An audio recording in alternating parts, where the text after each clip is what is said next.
Bonsoir à tous et à toutes. Bienvenue dans l'auditorium Jacqueline Lichtenstein de l'Institut national d'histoire de l'art. C'est un grand plaisir d'être ce soir en compagnie de Catherine Meurice et Adrien Goetz. Vous aurez remarqué que je ne suis pas Éric de Chasset, qui s'excuse platement, qui devrait être en route très bientôt et nous rejoindre en cours d'événement. Merci beaucoup donc d'être là pour cette conférence devenue dialogue, cette conversation entre vous deux dans le cadre des 20 ans de l'INHA, qui sont des festivités que nous avons décidé d'articuler autour de cette question: à quoi sert l'histoire de l'art aujourd'hui, et que j'ai eu le plaisir de programmer avec Mathieu L'Église. Il s'agit d'une série de conférences, de dialogues, donc de conversations, de débats. En réalité, 6 conférences, certaines confiées à des représentantes des sciences humaines, historiennes de l'art, d'autres à des créatrices, designers, chorégraphes. L'idée était comme ça d'ouvrir à des champs annexes à la discipline qui tournent autour, qui font cette courbe sinueuse autour de l'histoire de l'art, et d'essayer ensemble de répondre à cette question simple, insondable. Ce sont des conférences, ce sont aussi des débats qui tentent chacun d'entre eux de répondre à cette question en proposant des réponses, et on verra où cela nous mène. Nous avons déjà essayé de savoir si l'histoire de l'art nous rendrait plus critiques, c'était le premier débat, et le prochain aura lieu le 24 novembre et cherchera à répondre ainsi à cette question: l'histoire de l'art nous rendrait plus divers, en essayant de déplier les différents sens de ce mot divers. La prochaine conversation sera en compagnie de Constance Guisset, la designer Constance Guisset, et nous nous en réjouissons. Il y a aussi une programmation numérique qui arrive bientôt, et tout ce programme-là se trouve en ligne sur le site 20ans.inha.fr, ainsi que dans le petit programme en dépliant que vous avez à votre disposition. Je tenterai de présenter vraiment très brièvement Catherine Meurice, dessinatrice, autrice, caricaturiste, reporter, illustratrice d'albums pour la jeunesse, qu'on a vu dans Le Monde, dans Libération, Les Échos, l'Obs, Charlie Hebdo, et tous ces albums. Et j'ai découvert que beaucoup des personnels et des agents-agentes de l'INHA étaient des lectrices et lecteurs de Catherine Meurice, et j'ai eu même quelques requêtes de dédicaces. Sort dans, je crois, 2 jours, c'est cela, La jeune femme et la mère, aux éditions d'Argo, qui est le dernier opus de Catherine, et dont elle nous parlera très vraisemblablement dans quelques instants. Elle vient nous parler aujourd'hui, en fait c'était un peu le challenge de cette invitation, de son rapport à l'histoire de l'art, à l'usage qu'elle en fait dans son travail, par des citations, des références directes qui viennent ponctuer une réflexion plus large sur les images et sur la construction des savoirs aussi dans le dernier album que j'ai eu la chance de pouvoir lire un petit peu en avant-première. Adrien, merci de nous faire le plaisir d'être avec nous, écrivain, historien de l'art, membre de l'Académie des Beaux-Arts, tout comme Catherine, qui est l'auteur de plusieurs romans, d'ailleurs axés sur l'histoire de l'art, jouant aussi autour de cette discipline, et maître de conférences à Sorbonne Université, et je ne le sais que trop bien, puisque je l'ai eu comme professeur dans les années 2000, alors que je commençais mes études d'histoire de l'art à ce qu'on appelait encore Sorbonne Université ou Paris 4. À l'époque, j'oublie, tant les noms changent. Il est par ailleurs directeur de la rédaction de la revue Grande Galerie, le journal du Louvre, et chroniqueur au Figaro. Avant de te laisser la parole, Adrien, je remercie, comme de coutume, le service des manifestations de l'Institut, qui fait beaucoup pour que ces événements aient lieu, le service de la communication, et puis la régie, la technique, Maxime Grel et ses équipes. Je remercie bien sûr les éditions d'Argo et leurs équipes, qui ont été vraiment très aidants, très généreux, et pour leur aide dans l'organisation de cet événement, et je pense à Hélène Verlet et Solène Page. Et enfin, Anthony Révard, de la librairie au nom très savant, La Tête à Toto. Il s'agit bien d'un calcul, finalement. 22 rue Poissonnière, qui a eu la grande gentillesse de permettre cette séance de dédicace qui vient d'avoir lieu. Je crois que l'encre est encore en train de sécher dans certains albums ici présents. Adrien, je me tais à jamais, je te laisse la parole. Merci Merci, cher Victor. C'est effectivement une histoire de transmission. Moi, je suis fier d'avoir eu Victor comme étudiant et je suis tout intimidé de parler ce soir devant celui qui était le président du jury de ma thèse, le professeur Henri Zerner de l'université de Harvard, qui est là-bas. Et vous voyez que cette aventure se poursuit étape par étape. Histoire de transmission, parce que tout a commencé comme ça entre nous, chère Catherine. À l'époque, nous nous disions vous, c'était il y a 3 ans. On se connaissait pas. Moi, je connaissais tes albums, j'avais lu Une moderne Olympia, qui est le premier que j'ai découvert. J'avais visité avec toi le Pont des Arts, et on va revoir tout cela en images. Et je venais d'être élu dans cette institution vénérable, l'Académie des Beaux-Arts. Et je m'étais dit, il faut qu'il y ait de la bande dessinée, il faut qu'il y ait du dessin de presse. Et au fond, cette Catherine Meurice, que je n'ai jamais vue, correspondrait peut-être assez bien. Donc je fais des prodiges pour me procurer ton numéro de téléphone portable, j'appelle prudemment, je t'explique un peu les choses, voilà, tu me dis que tu n'as jamais pensé à tout ça. J'avais parlé à des membres de l'académie qui m'avaient dit mais elle est très jeune, est-ce que vraiment, je sais pas, tu t'es considérée comme une enfant. Et je te dis, si vous êtes candidate, évidemment, il faut accepter l'idée d'échouer. Vous pouvez être battu, et comme effectivement, il n'y a jamais eu de bande dessinée, c'est un fauteuil qui a été celui de Giraudet. Est-ce que réellement le dessin de presse, la bande dessinée, dans cette académie qui n'avait pas accueilli Daumier, qui d'ailleurs n'aurait jamais voulu y entrer, est-ce que vous accepteriez cette perspective d'un échec? Bon, et la réponse de Catherine a été Delacroix s'y est repris à 7 fois, je peux bien essayer. Voilà. Et je me suis dit, ça c'est vraiment la bonne réponse. C'est-à-dire que le rapport à l'histoire de l'art, il était présent dès notre première conversation, et immédiatement je me suis dit, là il y a quelque chose. Il y a évidemment une dessinatrice d'aujourd'hui qui, d'une part, connaît les institutions anciennes, qui peut-être les aime déjà, et qui travaille avec une grande connaissance de Delacroix. Et cette humilité un peu érudite m'a immédiatement enthousiasmé. Je ne savais pas que tu avais illustré, on va y venir tout à l'heure, on va regarder ton travail sur Delacroix, que tu avais illustré, parce que l'album venait de reparaître dans sa version en couleur. Enfin, moi, je ne le connaissais pas, je ne l'avais pas eu entre les mains. Le texte de Théophile Gautier, consacré à Delacroix, et que donc, évidemment, ce petit monde de l'Académie des Beaux-Arts t'était familière. Et donc, Catherine Meurice a été élue à la première candidature, au premier tour. Elle est la Benjamine, non seulement de l'Académie des Beaux-Arts, mais de l'Institut de France, des 5 académies réunies. Et je crois que j'avais peut-être eu une idée qui n'était pas si absurde. Voilà. Donc j'en suis très, très fier. Et donc on va parler de tout ça aujourd'hui. On va parler de tout cela en regardant des images, des sources d'inspiration. Et pour essayer de réfléchir à ce que nous allions dire, je réécoutais cette nuit les entretiens que Claire Bretéché avait donnés à France Culture. Il y a 5 entretiens magnifiques et très émouvants parce qu'il y a sa voix qui est là. Au fond, elle aussi parlait de l'éducation qu'elle avait reçue, de l'enseignement qu'elle avait subi. Elle parle de son séjour chez les religieuses, tout ça, enfin des choses auxquelles toi tu as heureusement échappé, mais elle parle aussi beaucoup de ses sources et de ses sources d'inspiration. Alors ça va de Saint-Jean-de-la-Croix et Thérèse d'Avila jusqu'à d'autres plus contemporains. Et on va peut-être commencer par là, en regardant des images d'artistes qui ont compté pour toi, et qui sont peut-être, je dirais pas des modèles, mais dont tu peux peut-être nous parler comme de grands inspirateurs. On les avait tous réunis dans l'exposition qui était consacrée au Centre Pompidou, à la BPI.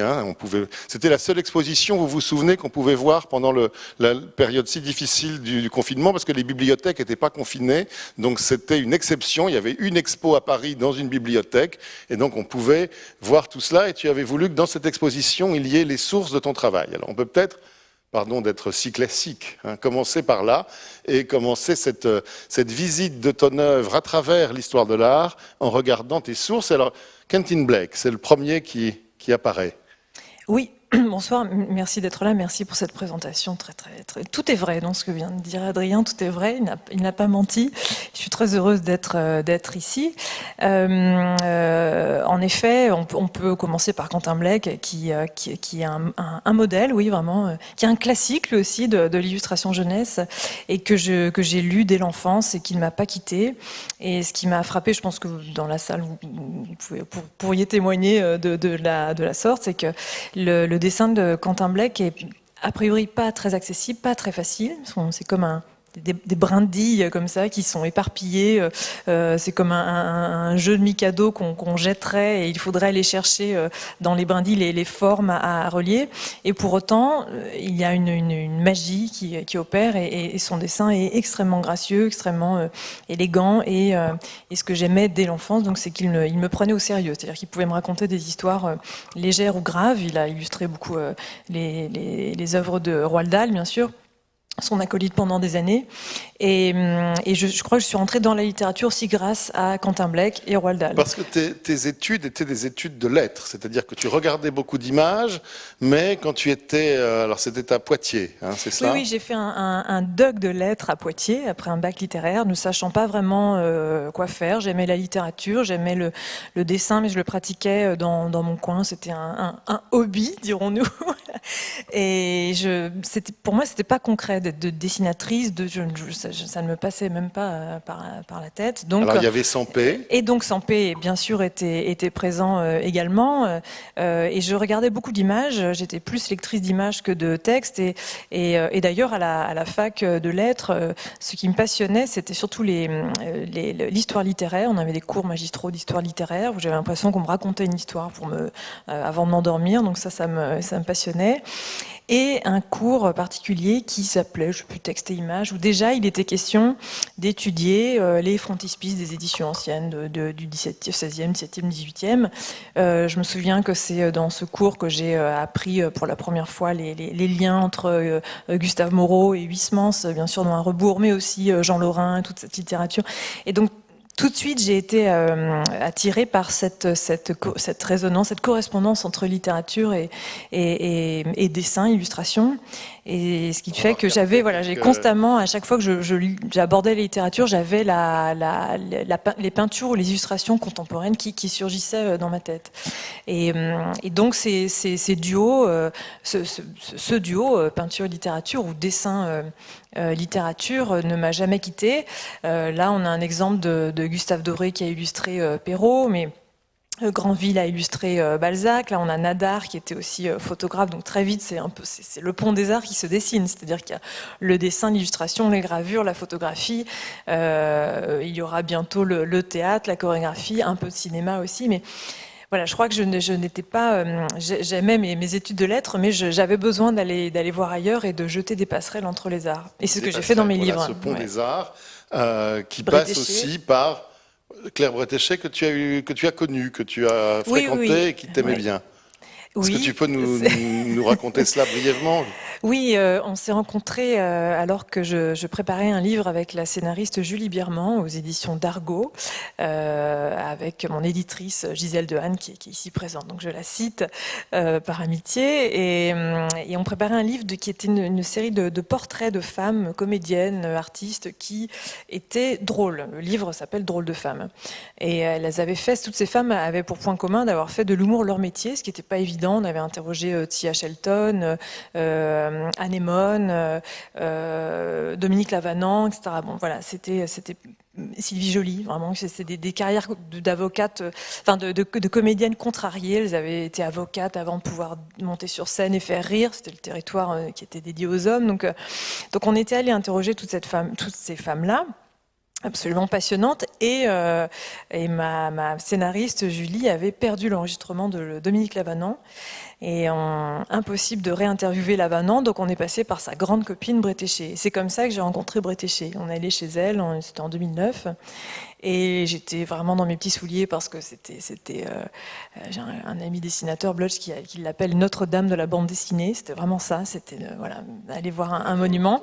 Ton livre préféré de Claire Bretéché? Alors j'aime bien sûr Les Frustrés, tous les volumes des Frustrés, et particulièrement Le Destin de Monique, qui est un album qui date de 82 ou 83 et qui aborde déjà les questions de procréation assistée, de voilà, désir d'enfant, etc. Elle était très en avance et surtout c'est absolument hilarant. C'est ce mélange d'intelligence et de drôlerie qui me séduit chez elle. Si je me souviens bien, une vache accouche d'un embryon congelé. C'est complètement et absurde. Voilà, elle pose des problèmes presque métaphysiques et puis mythologiques aussi. Exactement. Dans un contexte de drôlerie contemporaine extraordinaire. Oui, derrière ces gros nez et ces postures grotesques, il y a bien sûr une réflexion pleine de profondeur. La question des mères porteuses, qu'elle était une des premières à aborder de cette façon. Oui. Alors, le New Yorker. Steinberg, il y a une expo en ce moment à Beaubourg, une galerie, dans la galerie des arts graphiques, il faut aller le voir. C'est un dessinateur qui admire, je crois, tous les dessinateurs. Il est vraiment le patron. Il a inspiré Ciné, Cabu, Sampé, voilà, tout le monde se réfère à Steinberg. C'est plus qu'un dessinateur, c'est un peintre, c'est un fou, c'est un voyant, il a fait exploser tous les codes de l'illustration classique. Il est plein de surprises et son dessin, là, on a voilà, un dessin qui pourrait être de facture assez classique et pourtant il y a quelque chose qui est aux portes du surréalisme, aux portes voilà, il y a toujours un décalage et Steinberg voilà, ouvre beaucoup de fenêtres dans nos cerveaux de dessinateurs. Très important, Steinberg. Et bien sûr. Voilà, je disais que l'Académie des Beaux-Arts n'avait pas accueilli Robida, qu'elle n'avait pas accueilli Gilles. Voilà, peut-être je citerai leur nom parce que je dois préparer le discours d'accueil de Catherine Meurice sous la coupole. Donc aujourd'hui, je prends des notes. J'essaie Alors, quand je te montre cela, comment réagis-tu ? Mais ça, encore une fois, je vais utiliser ce mot, c'est mes classiques, c'est vraiment je connais ces images par cœur j'ai l'impression que c'est depuis toujours. Parce que j'en reviens à ce que je disais tout à l'heure sur ce mariage entre littérature et dessin. Et c'est sûr que ces images du 19e sont aussi justement de ce siècle où les illustrateurs étaient au service de grands textes, où la presse s'est développée, la presse satirique. Donc c'est vraiment le siècle des dessinateurs en quelque sorte. D'une correspondance des arts dans laquelle tu te reconnais très bien. Exactement. Et il s'agit aussi de caricatures, bien sûr. Donc là, parfois violentes et... Ouais. Oui, Josso, très très anticlérical, très voilà, anarchiste. Josso, on se rapproche plus de Charlie Hebdo, mais tous ces autres illustrateurs là que je cite, qu'on cite, Robida, Josso, etc., sont les modèles des dessinateurs que j'ai connus à Charlie avec qui j'ai grandi. Quand tu es entré dans la bande de Charlie, tu reconnaissais tout cela ou tu t'y es intéressé au moment où toi-même tu dessinais pour la presse? Non, je connaissais déjà. Et c'est ce qui m'a permis de m'adapter plus vite à Charlie Hebdo. C'est-à-dire que j'étais absolument terrifiée, très très intimidée, mais comme je connaissais l'histoire de la presse, l'histoire des dessinateurs, les modèles de Cabu, etc., j'ai réussi à faire croire que j'étais très à l'aise, alors que c'était pas du tout le cas. Est-ce que tu étais vue comme une sorte d'historienne du métier? Non, pas du tout, non. Mais je me souviens que mes connaissances, c'est pas que j'étais appréciée pour mes connaissances, c'est stupide de dire ça, mais en tout cas, on avait des affinités. On se comprenait tout de suite. Voilà, on s'est tout de suite compris avec GB, Tinius, Charme, Cabu, Wolinski, tous. On pouvait citer Robida, Cham, Granville. C'était nos références communes. Donc il y avait vraiment une facilité. Le côté groupe d'amis, ça te plaît bien? C'est vrai. Oui, même si j'ai bien sûr l'Académie. J'adore l'Académie. Le groupe d'amis a pris un coup de vieux, c'est plus les mêmes. Bon, mais non, c'est-à-dire que mais tu aimes bien fonctionner de cette façon, si je peux dire. Oui, c'était pas évident au départ parce que on est quand même toujours très solitaire quand on est dessinateur. C'est le cas encore aujourd'hui. Maintenant que je ne dessine plus à Charlie Hebdo, je suis de nouveau seule à ma table à dessin. Et j'ai mis du temps à me sentir moins timide, tout simplement, au sein de l'équipe de Charlie. Il faut dire que j'étais la première dessinatrice. Alors tout le monde est très très très content qu'il y ait une dessinatrice, mais leur enthousiasme était très très impressionnant. Donc j'ai été intimidée longtemps. Et ils m'ont aidé à être plus audacieuse, comment dire, j'ai appris la liberté en fait. Alors je pense que tu l'étais déjà, que tu étais. Oui, mais c'était très très très caché. Est-ce que Mes hommes de lettres c'était sage? Est-ce que c'est ça que tu veux dire? Non, c'est pas sage du tout. Non, c'est sûr. Ça, c'est une bande dessinée que j'ai faite alors que j'étais à Charlie Hebdo. C'est un peu à Charlie, le travail de dessinatrice de presse a occupé, je pense, 90% de ma vie, et le reste du temps, les week-ends ou pendant les vacances, je faisais des bandes dessinées c'était mes récréations. Et là, il s'agit aussi d'un club. Sa Madeleine, voilà. Chacun sa Madeleine. Il s'agit aussi d'un club d'amis, parce que alors c'est une anthologie humoristique de la littérature française du Moyen Âge au XXe siècle. Je me suis arrêtée là. Et là, j'ai regroupé, j'ai choisi mon cercle d'amis. Voilà, j'ai convoqué Proust, Hugo, Voltaire, Flaubert, George Sand, etc., pour être en bonne compagnie et aussi pour apprendre. Parce que je crois que ce qui me motive quand je fais des bandes dessinées, c'est que je redécouvre des choses, ou j'inscris des choses que je sais, donc pour ne pas les perdre, pour pas perdre ces notions-là. J'apprends en faisant et je partage ce savoir mélangé à des farces. Voilà, je ne peux pas le garder pour moi, c'est plus amusant. Il y a la farce, mais il y a aussi une forme de vraie culture et d'érudition solide. Moi, j'ai un souvenir précis, c'est une des premières séances à laquelle tu as participé à l'Institut. Il y avait le professeur Michel Zinc, le plus grand médiéviste français, le secrétaire perpétuel de l'Académie des inscriptions. Et puis, je vous ai vu en conversation tous les deux. Et après, il m'a pris à part. Il m'a dit, mais où l'avez-vous trouvé ? Parce que vous aviez parlé du roman du Graal, du cycle. Voilà, il était émerveillé. Et je crois qu'il s'est précipité pour aller voir ces pages où finalement, tu as aussi une connaissance visuelle des enluminures médiévales. C'est des choses qui t'ont intéressé. Oui, tout de suite. Je crois que je pense que c'est une sorte de culture générale. Je pense que c'est pas de l'érudition. Je me sens pas du tout érudite. Je suis beaucoup plus approximative que ça.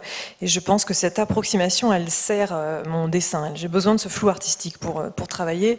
Mais c'est toujours cette histoire de les images ont été là dès le début, ont accompagné les grands textes, et j'ai cette alliance-là dans la tête. Donc quand j'aborde dans ce livre les fabliaux du Moyen-Âge, j'ai immédiatement toutes les enluminures de l'époque, le roman de Renard, etc., les lettrines, tout ça, c'est quelque chose que j'ai découvert à la fois dans les livres qui traînaient chez mes parents, mais aussi à l'école, et aussi au lycée et à la fac. Il y a une réflexion sur la façon dont tu construis ta page. Ça, oui, c'est tout bien à fait sûr, intéressant. oui. On en parlera pour la période romantique tout à l'heure. L'idée de la vignette romantique, t'as quelque chose que tu as su voir et que tu as su comprendre. Tu t'intéresses au rapport du texte et de l'image dans différentes périodes qui correspondent à ce livre d'heures que tu as construit dans Mes hommes de lettres, en quelque sorte. Oui, je crois qu'en fin de compte, je m'intéresse aux livres, et d'ailleurs, j'ai fait mes études après des études de lettres. Je suis entrée à l'école Estienne, qui est l'école des métiers du livre, où j'ai fait un diplôme des métiers d'art illustration, mais j'étais entourée d'étudiants qui se préparaient à être relieurs, typographes, d'horreur, et même éditeurs, fabricants. C'est des gens qui allaient fabriquer des livres. Et c'est vrai que j'ai toujours été intriguée par l'objet livre, plus que par les textes qui sont dedans. Ça s'est venu un peu plus tard, bien sûr. Mais là, la reliure, l'odeur du livre, le papier, la mise en page, tout ça, oui, m'a toujours. Ça correspond à des préoccupations de la génération des romantiques, de la génération de 1830. Mais on est dans la bataille. Mais évidemment, c'est ça que j'avais compris, sans même qu'on se connaisse. La bataille d'Hernani. C'est cela, c'est ce petit groupe soudé par une fraternité des arts. Oui. Il y a dans cette salle Itai Kovacs qui a fait une thèse sous la direction de Barthélemy Jobert sur des sujets qui sont un peu voisins, sur les cénacles. C'est une autre manière de dire les choses. Et là, on voit qu'il y a une sorte de succession chronologique des images pour aboutir à ton dessin. Il y a la représentation la plus célèbre de la bataille d'Hernani, sauf que c'est un tableau d'Albert Bénard qui, de mémoire, doit être de 1903 et qui est une sorte de réinvention de ce qui s'est passé.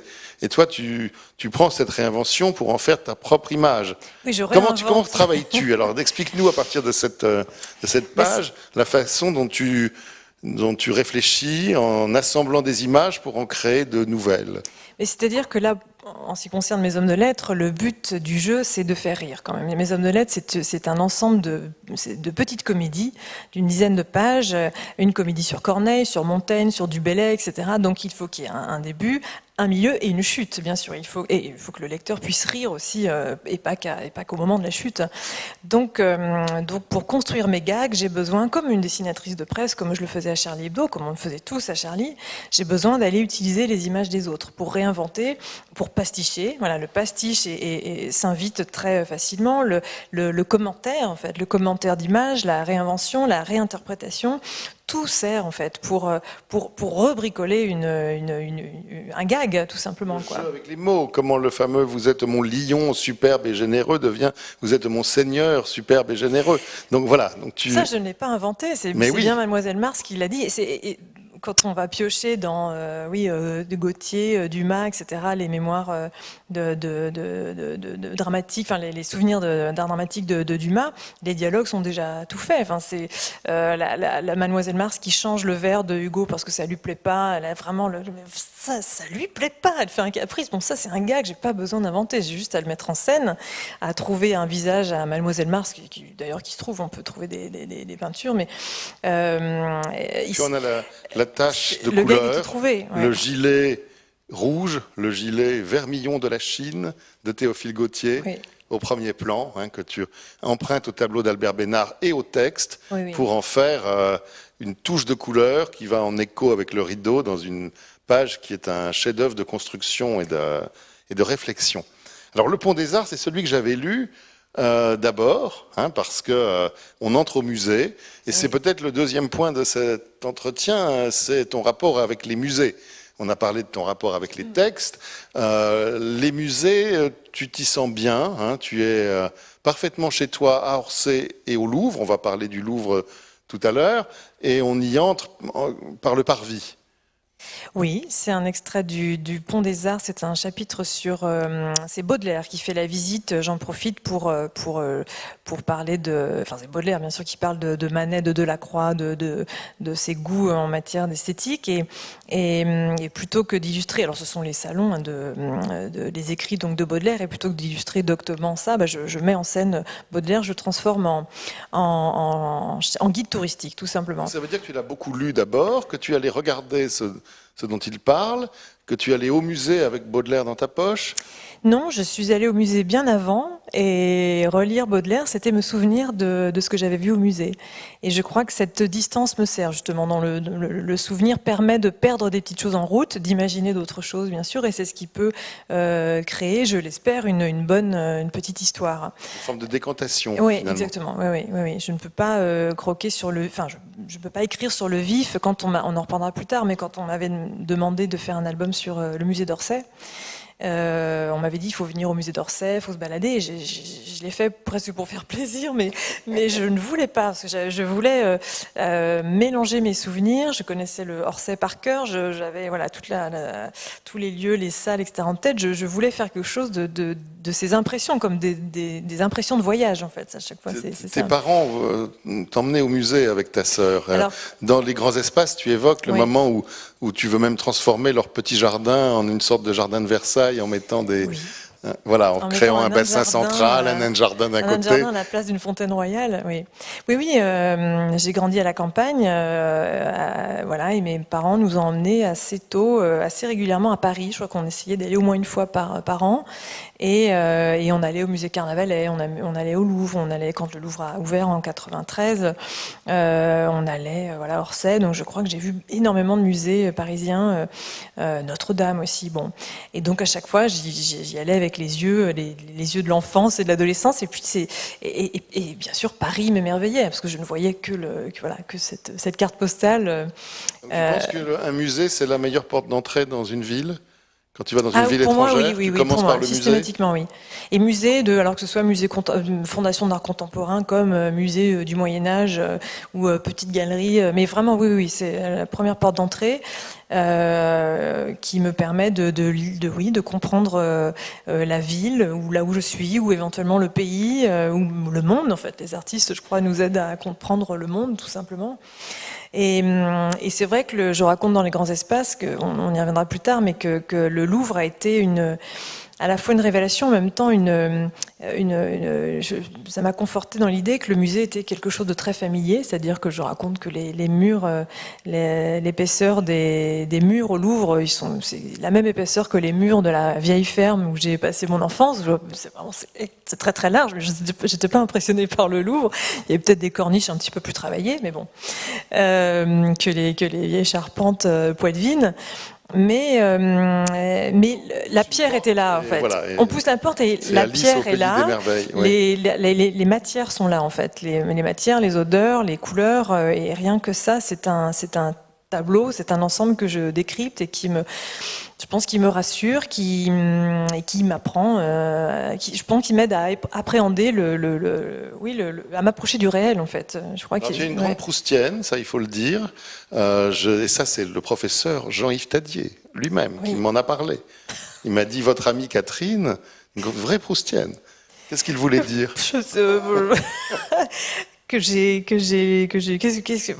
Je bafouille, je pense à Monsieur Tadier. Voilà. L'émotion, non mais c'est... Tu avais suivi ses cours? Pas du tout, non, j'ai dû lire une édition de Proust dont il avait fait non, je l'ai entendu sur France Culture, pour citer un média. Je l'ai beaucoup écouté. J'ai écouté ses entretiens. Nuit sur France Culture où il parlait de ses lectures d'enfance, où il parlait. C'était très bien, ça, je vous conseille. Exactement. Et quand j'ai lu Proust, je l'ai lu assez tard, je l'ai lu à 29 ans, je crois. Ça m'a tellement transporté que j'ai lu tout ce qui avait été, enfin pas tout, mais j'ai lu énormément de choses qui avaient été écrites sur Proust. Donc j'ai lu évidemment Tadier, j'ai lu Non, il était même précis. Etc. Il m'a dit, rendez-vous compte, elle vient de me parler d'un article dans le bulletin d'information proustienne de cette année. Donc voilà, donc ta bibliographie avait l'air d'être à jour. Bon, d'accord. Et tu avais, On arrive à Moderne Olympia. Alors, Moderne Olympia, ça m'avait emballé, ça m'avait séduit, ça m'avait fait rire. C'est Olympia en liberté dans le musée d'Orsay. Et il lui arrive plein d'aventures dans le musée. Et elle se promène dans les autres tableaux. C'est ça qui est l'idée géniale. Alors, comment ça t'est venu, ça Ça m'est venu Donc, on m'avait dit, tu as carte blanche, il faut parler du musée, voilà, fais ce que tu veux, etc. Bon. Ça m'est venu en me baladant au musée, en observant cette verrière, cette paroi qu'il y a, donc, sur laquelle est suspendue l'horloge, là, dans le grand hall d'Orsay. Ou quand vous regardez un petit peu cette paroi, vous voyez les silhouettes des visiteurs qui se baladent à différents niveaux, et ces silhouettes avec sur ce fond de métallique, de structure métallique, j'ai tout de suite pensé à West Side Story, le film américain, qui n'est autre que l'histoire de Roméo et Juliette. Et donc j'ai eu tout de suite l'idée de mettre en scène les clans, parce que l'histoire de l'art, ce ne sont que des histoires de combat. Les Jets et les Sharks, enfin les Montaigu et les Capulet, allaient devenir la peinture académique et les futurs impressionnistes. Et au centre de cela, donc l'héroïne Olympia et l'Olympia de Manet. Alors je mélange un peu les gens, c'est-à-dire que je rapproche la peinture du cinéma. Olympia devient une comédienne, une actrice en mâle de grand rôle qui rêve d'être une actrice officielle, c'est-à-dire qui provient des tableaux académiques. La Vénus de Cabanel est une actrice, une superstar officielle. Et Olympia rêve de ça parce qu'elle ne sait pas encore qu'elle incarne la modernité. Donc elle se trimballe pendant tout l'album toute nue, habillée de son simple petit ruban noir, comme l'a peinte Manet. Et elle va tomber amoureuse des Romains de la décadence de Thomas Couture, ce grand tableau qui est Orsay. Et Romain est un Romain de la peinture officielle, c'est un officiel. Donc les officiels et les refusés, c'est-à-dire là je pense au salon des refusés, où les impressionnistes ont été refusés, Olympia, qui fait partie des refusés, va tomber amoureuse d'un comédien des officiels, et évidemment il va y avoir moult gags et rebondissements. Je m'inspire donc de West Side Story, mais je fais aussi un détour par Chantons sous la pluie. J'admire cette comédie qui est extrêmement bien faite. Voilà. Comment tu t'inspires de Claude Monet alors, en choisissant Les Coquelicots, l'œuvre célébrée par le public? Les conservateurs sont peut-être un peu plus à distance devant Les Coquelicots. Bon. Mais je rentre dans les tableaux comme je rentre au musée. Je rentre littéralement. Je considère, je crois qu'on doit considérer, enfin nous considérons que les musées nous offrent des images de liberté, d'espaces mentaux. On peut y voyager comme on le souhaite, et j'applique ça, mais vraiment au premier degré. C'est-à-dire que je dessine une manière de retrouver l'enfance à volonté, de redevenir la petite fille qui était dans le musée. Non, je n'y ai pas pensé. Ça, j'y ai songé quand j'ai écrit Les Grands Espaces, où en effet, je me suis dit qu'il y avait un lien indéfectible avec l'enfance. Mais non, je crois que c'est vraiment le désir d'être absolument libre et de partager cette liberté. Et cette liberté, elle passe par un grand rire. Enfin, c'est-à-dire que dessiner me procure de la joie, véritablement. C'est un travail assez fastidieux, mais qui me rend heureuse. Et j'essaie de faire en sorte que ça passe à travers mes dessins pour ne pas ennuyer le lecteur. Parce que quand même, il faut. Dans le moment où on n'a pas été ennuyé, mais où on a été bouleversé, c'était évidemment la légèreté. C'est la jeune fille et la mort, et c'est une couverture très très marquante et très belle, qui est le récit d'une aventure intérieure, d'une sorte de rééducation sentimentale ou de rééducation après l'attentat de Charlie, la façon dont l'héroïne se réfugie, raconte comment elle arrive en retard, comment elle voit partir les assassins, et comment ensuite elle se réfugie dans la beauté et la légèreté, avec une page. C'est dommage qu'Éric de Chassé ne soit pas ici, parce qu'il y a une page où tu lui écris une lettre. Ouais. Il est à l'époque directeur de l'Académie de France à Rome, directeur de la Villa Médicis, et tu écris une lettre au directeur. Tu ne connais pas Éric, mais tu écris au directeur pour dire que tu aimerais passer quelques temps. Exactement. À l'abri du monde, ouais, peut-être, mais ouais. Dans la beauté sans doute, sans se dire ça tout de suite. Et l'album est l'histoire de cette reconstruction qui passe par Rome, et évidemment avec toujours la même ironie, toujours le même humour, toujours la même façon de jongler avec les modèles, les références, les antiques, les collections. Tu racontes cela. Et ça, c'est un rapport à l'histoire de l'art que sans doute, évidemment, tu n'avais jamais imaginé. Non. Et qui a transformé la vie de beaucoup de lecteurs. Ah, mais ça me touche beaucoup. C'est vrai que j'ai cru quand j'ai publié ce livre. D'ailleurs, j'ai douté de l'utilité de le publier, mais mon éditrice ici présente m'a encouragée à le faire. Et je pensais que ce livre, je pensais que personne ne me comprendrait. Et quand j'ai vu à quel point il a été partagé, ça a été une révélation, ça a été bouleversant. Mais en effet, je n'avais pas du tout imaginé ce que j'allais trouver à Rome, parce que donc je fais un voyage à Rome pour essayer de attirer par la beauté, mais je me suis accrochée à ce mot de manière au début, je pense, très artificielle, mais en fait, je voulais absolument voir les ruines du Forum. J'étais absolument obsédée par les ruines, sans savoir ce que ça signifiait. J'ai compris en faisant la légèreté ce que ça signifiait. J'ai compris ce que je cherchais en dessinant et en publiant la légèreté. Et c'est vrai que ces ruines, je voulais voir déjà le temps, une sorte de la matière-temps, comment ce temps était passé sur des empires, des civilisations. Qu'est-ce qui se passe après les ruines? Et qu'est-ce qui se passe après les ruines? C'est-à-dire que je me déambulais dans le forum et j'étais vivante, et j'avais autour de moi des gens qui admiraient comme moi ces beautés des ruines. Et donc après les ruines, il peut y avoir la vie, quoi. Il peut y avoir la beauté des œuvres. On vient de voir aussi des marbres du Palazzo Massimo, où là j'ai vraiment eu une révélation aussi, où l'art soudain m'a semblé, enfin une fois de plus j'ai intellectualisé ça après en rentrant à Paris, mais au contact des œuvres du Palazzo Massimo, qui étaient complètement démembrées, fragmentées. J'ai eu l'impression de voir mes amis de Charlie, ces corps abîmés que je n'avais pas vus, parce que j'ai entendu l'attentat, mais je ne l'ai pas vu. Et cette révélation devant les marbres m'a fait beaucoup de bien, alors que j'étais vraiment c'était un moment très douloureux, très éprouvant. Et pourtant, eh bien, la beauté était là, parce que ces marbres, finalement, ce n'étaient pas des corps abîmés comme je le croyais, c'était des fragments d'une danseuse, d'une nymphe, d'une déesse. Et donc, voilà, la beauté me tirait par la manche, et je crois que c'est ce qui m'a vraiment sauvée. Et en faisant ce livre, c'est vrai que soudainement, j'ai mis à profit tout ce que j'avais appris, tout ce que j'avais mis dans mes livres précédents, Le Pont des Armes, Mes Hommes de lettres, qui sont comme je le disais, des comédies où je suis metteur en scène. Cette fois-ci, là, avec la légèreté, je monte sur scène avec tous ces comédiens. Et je suis parmi eux, parce que cette fois-ci, je ne pouvais plus être dans l'ombre, non pas attendre que ça se passe, mais à laisser un peu jouer les comédiens. Il fallait que je sois, non pas sur le devant de la scène, mais enfin, il fallait que je me dessine pour déjà me prouver que j'étais vivante.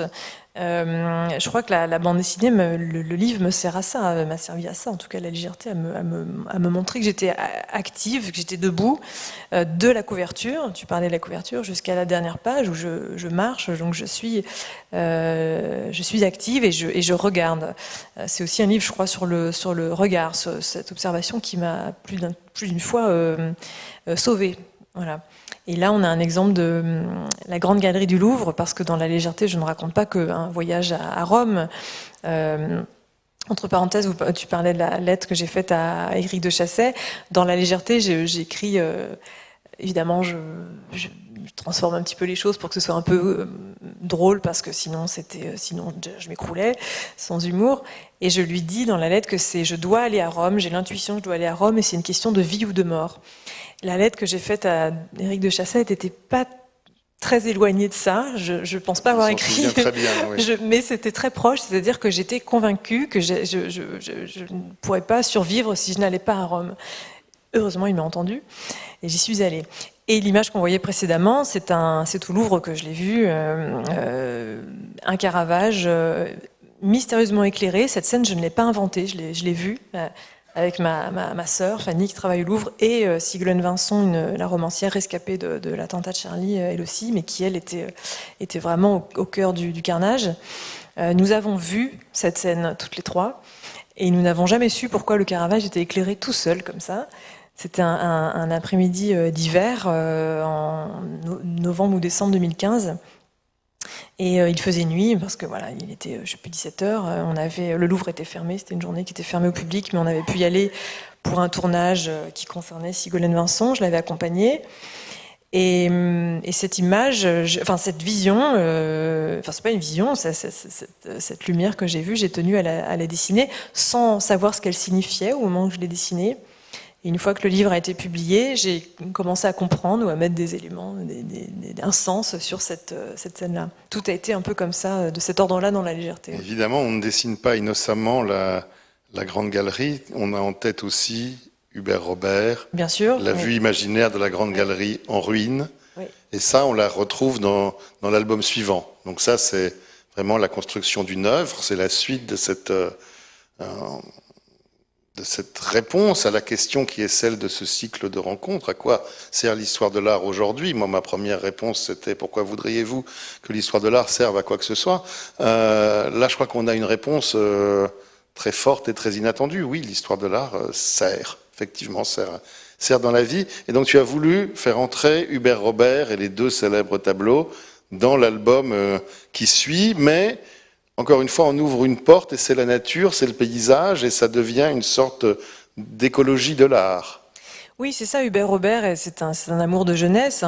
Quand je disais que j'étais allée au Louvre plus jeune, j'avais été très attirée par les tableaux d'Hubert Robert. C'est-à-dire, une fois encore, il y avait des ruines, alors pas celles de la légèreté, des ruines qui me faisaient plutôt penser aux murs de pierre sèche en ruine qu'il y avait dans la maison familiale, parce que donc j'ai grandi dans une ferme que mes parents ont retapée dans les années 90.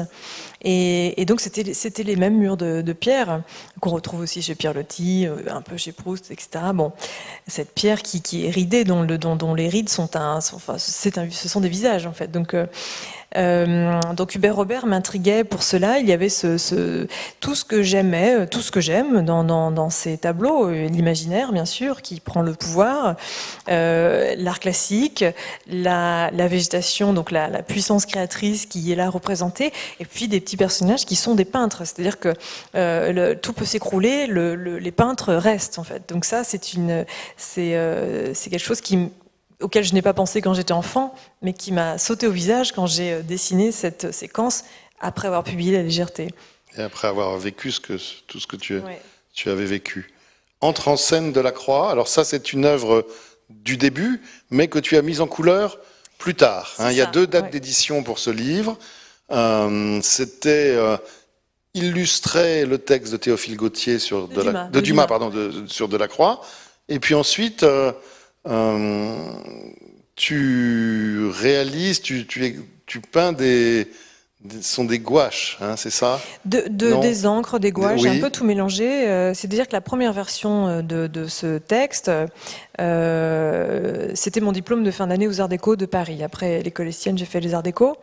J'ai trouvé le texte de Dumas par hasard sur une table de libraire, un tout petit texte, Causerie sur Delacroix, et qui faisait une centaine de pages. Et une fois de plus, la peinture, la littérature, tout était là. Je connaissais bien Dumas, je crois qu'on connaît tous Dumas, sa voix nous est vraiment familière. Delacroix, pareil, vraiment, on a l'impression que Delacroix, on le connaît depuis toujours. Donc je me suis mise en tête d'illustrer ce texte. Alors à l'époque, j'étais étudiante en 2004. J'avais fait un premier passage à Charlie Hebdo, j'allais être embauchée l'année suivante pour de bon. Et donc j'étais je regardais énormément ces dessinateurs du 19e qu'on a cités, Cham, Granville, mais aussi Ciné, des dessinateurs qui savaient, qui introduisaient vraiment, qui incrustaient les dessins dans l'écriture, quoi. Et je me suis même inspirée des chroniques de Ciné dans Charlie Hebdo. Je ne sais plus si je lui ai dit de son vivant, mais ces chroniques complètement anarchistes. Bon, moi, j'ai intégré là-dedans de la matière très classique, très romantique, qui est le texte de Dumas, qui parlait de Delacroix. Donc, en reprenant le texte de Dumas à la plume, avec mon écriture manuscrite, et j'intégrais des petites caricatures, des choses c'était vraiment très 19e. Sensible à l'idée de livres romantiques, et encore une fois, parlons en présence d'Henri Zerner, la vignette, l'image dans le texte est quelque chose qui t'avait vraiment marqué. Oui, vraiment. Une fois de plus, il y a l'écriture ne peut pas se distinguer de l'image. Et d'ailleurs, chez les dessinateurs, le trait est commun. C'est celui du dessin, celui de l'écriture. Il y a quelque chose qui se mélange. Donc c'est vrai que j'avais pris cette direction-là en 2004. Et en 2019, j'ai repris ce texte donc cette première édition. Ce sont des planches ajoutées. Et ça, ce sont des planches réalisées pour l'édition 2019, où j'ai décidé de mettre tout en couleur, parce que c'était quand même étonnant dans la première édition, tout en noir et blanc. Et surtout, je ne montrais pas les tableaux de Delacroix, je laissais Dumas raconter. Alors pourquoi? Par timidité, au fond, non? Parce que j'avais laissé Alexandre Dumas prendre toute la place. Puis après, j'ai un peu vieilli et je me suis dit non. Puis vous savez, avec MeToo, etc., je me suis dit non, je vais prendre la place en tant que femme. Alexandre Dumas et MeToo, je demande, voilà. Non, j'ai osé. C'est-à-dire qu'en 2019, j'ai compris que, j'espère que c'était plus drôle que prétentieux de mettre son nom à côté de Dumas et que c'était plus c'était une façon d'être en bonne compagnie et d'être au service du texte de Dumas, mais je n'avais plus à m'effacer, peut-être comme une petite souris, ça devenait un peu ridicule. Et surtout, j'avais vraiment un désir de peinture. Je pense que ça, c'était la suite de La Légèreté, les grands espaces. J'avais besoin de faire un livre flamboyant, et Delacroix est vraiment un maître pour ça. Il suffit de le suivre. Comme je le disais tout à l'heure, faire un livre, pour moi, c'est une façon de continuer d'apprendre à dessiner. Donc en regardant les classiques... Tu t'empares du salon, oui. Tu le fais, tiens. Voilà, ça c'est la dernière page du livre. La précédente, c'est la première page où Alexandre Dumas s'adresse à nous. C'est vraiment une causerie, hein, donc c'est un discours. Il dit: mesdames, messieurs, je vais vous raconter l'histoire de Delacroix, etc. Et donc il se passe, je sais plus, 100 pages.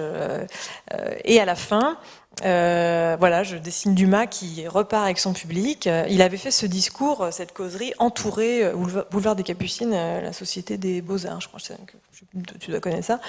Il était entouré de 200 ou 300 œuvres de Delacroix. Ce discours avait eu lieu 1 an après la mort de Delacroix, donc c'est un hommage. Et voilà, et pour clore ma bande dessinée Delacroix, je fais Dumas qui repart, et toutes les peintures ont été remplacées par des zones de couleurs qui peuvent être celles de Delacroix, qui peuvent être celles mais qui sont les tiennes. C'est ça qui est les miennes, important. Oui. Alors, on s'est dit que peut-elle faire ensuite? Quel sera le livre suivant? Moi, je préfère parler de livre plutôt que d'album. Donc, le livre suivant, eh bien, il paraît dans 3 jours, mais certains l'ont déjà, puisque tu en as signé quelques-uns. C'était le lancement, finalement, ce soir de cet ouvrage. Et puis, il va y avoir ensuite l'émission La Grande Librairie du cher François Bunel, où tu vas parler de ce livre. C'est ce soir, en direct. Je ne sais pas quelle heure il est, mais... Voilà, non, ça va, ne t'inquiète pas, c'est bon. Non, je suis bien ici, vous inquiétez et là, c'est une autre résidence d'artiste, comme on dit, je ne sais pas si ça signifie quelque chose pour toi. C'était le Japon, une autre villa et un autre système de référence artistique que tu avais envie de conquérir ou de découvrir. Exactement. Quand j'ai fait encore une lettre à un directeur, une directrice en l'occurrence de la villa Kujoyama, parce on rentre sur dossier, sur concours, il faut constituer tout un dossier en lien avec le pays. Donc j'avais travaillé, j'avais une idée peut-être d'adapter un roman de Natsume Soseki. Bon. Quand j'ai fait cette lettre de candidature, on était en 2017, donc c'était 1 an après la publication de La Légèreté. Et pour La Légèreté, j'étais allée en Italie parce que je ne pouvais pas aller plus loin. En fait, j'étais vraiment en état de choc post-traumatique. C'était très difficile de quitter. À la fois, j'avais envie de fuir Paris, qui était la ville ensanglantée en 2015. En même temps, ça m'était compliqué de partir. Donc, je n'avais pu aller qu'en Italie, qui est vraiment une cousine de la France en matière d'art. Et 1 an après, je me suis demandé ce que pouvait être cette quête de beauté que j'avais racontée dans La Légèreté, est-ce que ça pouvait être cette quête de beauté plus loin que l'Italie, plus loin que l'Europe, et surtout dans un pays que je ne connais pas, dont je ne connais rien, ou très très peu de choses. Alors là, je peux vous dire que l'érudition, il n'y en a aucune là-bas. Et je m'étais dit, comment je peux approcher la beauté japonaise, en l'occurrence, dégagée de tout traumatisme, en fait, dégagée de ce choc que j'avais eu, parce que avec le temps, évidemment, je me rétablissais. Elle saute aux yeux. Bien sûr, parce que le roman, quand je suis allée à Rome, j'avais Les Promenades dans Rome de Stendhal en poche. Et Stendhal apparaît dans La Légèreté. Et quand je suis allée à Kyoto, la résidence à Kyoto, j'avais un livre de Soseki en poche. Et ce livre, c'est Oreiller d'herbe. Peut-être que certains d'entre vous l'ont lu. C'est l'histoire d'un peintre qui cherche l'inspiration, qui cherche l'état pour peindre un tableau, et qui n'y arrive pas, et qui plutôt que de produire de la peinture, il produit des haïkus. Voilà, la poésie. Il y a un petit personnage très amusant dans le livre. Voilà, je m'en inspire, et je m'inspire très très très librement de Oreiller d'herbe, parce que je conserve 1 ou 2 personnages, et après je m'écarte de ce roman que Soseki avait dit que c'était un roman haïku, ce qui était assez moderne pour l'époque. Le roman a paru en 1906, je crois. Mais Ophélie flotte, la blanche Ophélia flotte comme un grand lys. Ce qui m'avait permis de ne pas être complètement perdu en arrivant au Japon, c'est que dans ce livre Oreiller d'herbe, Soseki, son narrateur, le peintre, mais on sent que c'est Soseki derrière, est absolument fasciné, obsédé par la culture occidentale. Et Natsume Soseki a étudié à Londres notamment. Quand le Japon s'est ouvert, il est parti en Europe pour enseigner, et ensuite il est revenu au Japon pour raconter ce qu'il avait vu et enseigner l'anglais, je crois. Bon. Et donc dans ce livre, il y a énormément de références à l'histoire de l'art européenne. Donc il y a l'Ophélie de Millet, il y a plein d'autres choses, et des références à la poésie occidentale aussi.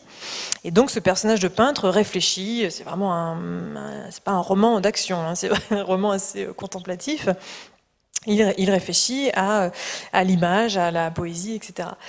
Donc je n'étais pas perdue, parce que cette Ophélie de Millet dont parle Soseki, moi j'avais utilisé cette image déjà, cette peinture comme métaphore pour parler de de mon état, l'état dans lequel j'étais après l'attentat, qui était presque un état de noyade. Bon, Ophélie, c'est une noyée. Moi, je me suis pas noyée parce que Rome m'a permis de sortir la tête de l'eau. Mais il y avait quand même cet état de vraiment où j'ai cru devenir folle en 2015. Donc j'avais eu recours à l'art, déjà à la peinture, pour exprimer ce que je ressentais. Question technique, comment tu travailles avec une coloriste? Oui, je travaillais 2 fois avec une coloriste, pour les grands espaces et La jeune femme et la mer. Delacroix, ce sont des couleurs que j'ai faites moi-même, tous les autres albums aussi. Parce que... Oui, bien sûr. Déjà, c'est quelqu'un que je connais très bien, donc on a des goûts communs. Je sais que on peut se comprendre. Son nom, pardon. Isabelle Merlet. Voilà, exactement. Excellente coloriste qui a travaillé sur beaucoup d'albums de bande dessinée. Et on a travaillé ensemble, c'est-à-dire que je lui ai fait lire, bien sûr, toute l'histoire en noir et blanc, enfin progressivement, parce que on a dû travailler ensemble progressivement. Et je lui ai envoyé, pour chaque page en noir et blanc, je lui ai envoyé les photos qui m'avaient inspiré, parce que j'ai pris énormément de photos au Japon sans savoir que j'allais faire ce livre, mais j'avais l'intuition qu'il fallait que je photographie énormément les petits chemins. Je suis allée voir surtout un Japon rural au sud, dans le Kyushu. Et on a travaillé d'après donc ces photos, des estampes bien sûr, et d'autres documents, des peintures d'Henri Rivière. On est allé voir du côté. Quand on voit des pages comme celle-ci. Bien sûr, mais aussi Audelaire, enfin je suis passée par plein de peintres pour ne serait-ce que préciser la couleur de l'écume. Par exemple, sur la page précédente, vous voyez, c'est la page de droite, cette petite carriole, c'est d'après une photo que j'ai prise sur l'île d'Iki. La première version en couleur d'Isabelle Merlet était beaucoup plus BD, c'est-à-dire mer bleue, herbe verte, et l'écume était blanche. Il y avait quelque chose qui clochait, et on allait voir chez Henri Rivière l'écume d'Henri Rivière pour comprendre comment est-ce qu'on pouvait rendre un aspect d'estampe à ces images. Parce qu'évidemment, quand on voit les estampes d'Hiroshige de on est séduit par la matière en fait qu'il y a et qui est due bien sûr au procédé d'impression. Bon, moi, c'est de procédé d'impression numérique, on ne peut pas du tout reproduire je ne travaille pas sur le même papier. Donc on a cherché avec Isabelle Merlet à rendre un peu cette matière estampe, si je puis dire. Alors, on va peut-être regarder pour finir. Moi, j'aurais voulu, je le suggérer à Victor, mais ça n'a pas été possible que la BNF, le département des estampes et de la photographie, nous prête un tirage, voilà, pour qu'on l'ait ici, que la grande vague traverse la rue. La grande vague traverse ton livre, en tout cas. Oui, c'est un moment de révélation dans l'album. On va spoiler un petit peu, comme on dit aujourd'hui. C'est-à-dire que dans cette histoire raconte, donc il y a plusieurs personnages, dont un qui est la jeune femme, qui donne le titre à l'album, La jeune femme et la mère.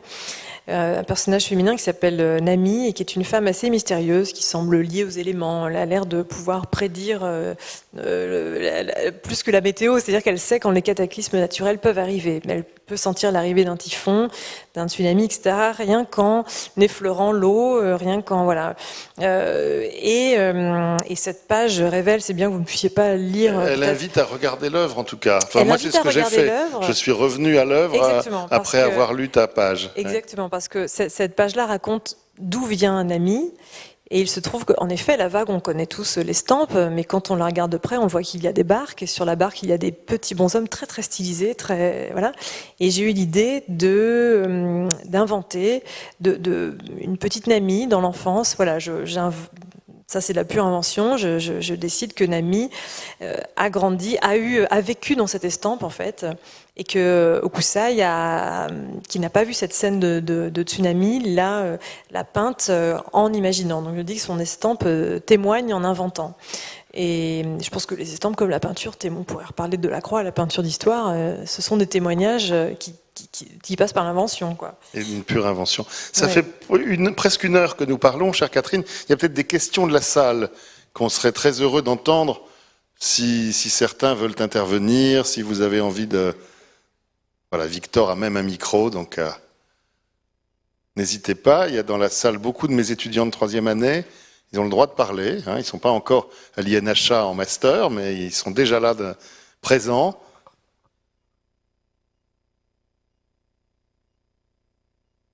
Alors, Peut-être une question un peu technique, mais si très concrètement, parce que pour tout ce qui est de l'histoire de l'art, moi ça me fait penser plutôt à vos propres références. Chez vous, est-ce que vous aviez peut-être avant l'habitude de garder chez vous un grand nombre de livres, des articles en tout genre qui prennent une place folle généralement, mais qui sont très agréables à conserver, à feuilleter?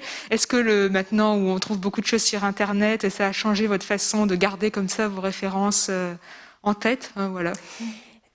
Eh bien, écoutez, non, non, je pense que ce sont vraiment des souvenirs d'émotions fortes. Je pense que j'ai vu des livres depuis l'enfance, alors qu'ils venaient d'une grand-mère qui avait des vieux bouquins qui sentaient l'humidité, donc j'étais assez sensible assez tôt à ces images. Et non, ce sont vraiment des souvenirs. Après, j'ai acheté beaucoup, je le fais encore, j'acquiers des catalogues d'art. J'ai besoin d'avoir des livres d'art autour de moi. Et encore aujourd'hui, pour trouver l'inspiration, même pour trouver l'idée d'un dessin dans un magazine, je vais compulser des livres. J'ouvre des livres, je feuillette pour être dans le bain. Et je m'appuie beaucoup sur toutes sortes de peintures, de sculptures aussi. Mais non, je me souviens pas avoir collecté des images, mais c'est vrai que j'étais quand même assez conservatrice. Je collectais les livres. Non, en revanche, pour mon métier de dessinatrice de presse, quand je suis rentrée à Charlie, Internet existait déjà, bien sûr, mais je l'utilisais pas beaucoup. Et j'avais un cahier rempli de figures d'hommes politiques. Je découpais dans les journaux les têtes de Raffarin, de Chirac, et plusieurs visages. Donc il y avait une double page de Chirac, une double page de Hollande, une double page pour avoir les têtes. Et puis après, sur Internet... Mais je voyais que Cabu faisait ça, tout le monde faisait ça, donc j'avais fait pareil. Et après, en rentrant à Charlie, je détenais un peu le pouvoir, parce que c'est moi qui savais manier Internet, alors que Cabu ne savait pas. Et donc, je pouvais proposer à tout le monde en un clic tous les visages de Ségolène Royal, etc. Enfin, j'ai beaucoup brillé comme ça à Charlie en sachant manier Internet. On a d'autres questions? Des étudiants qui sont là, des lecteurs de Dumas, des amateurs de Delacroix? Non, mais de toute façon, il est l'heure. On a beaucoup parlé.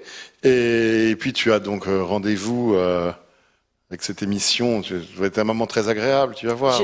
J'espère. Oui. Je serai moins détendu que maintenant, mais si. Tu ne seras pas là, Adrien. Merci vraiment, chère Catherine, d'avoir apporté des réponses à toutes ces questions. Adrien. Et des vraies réponses. Merci d'être venu.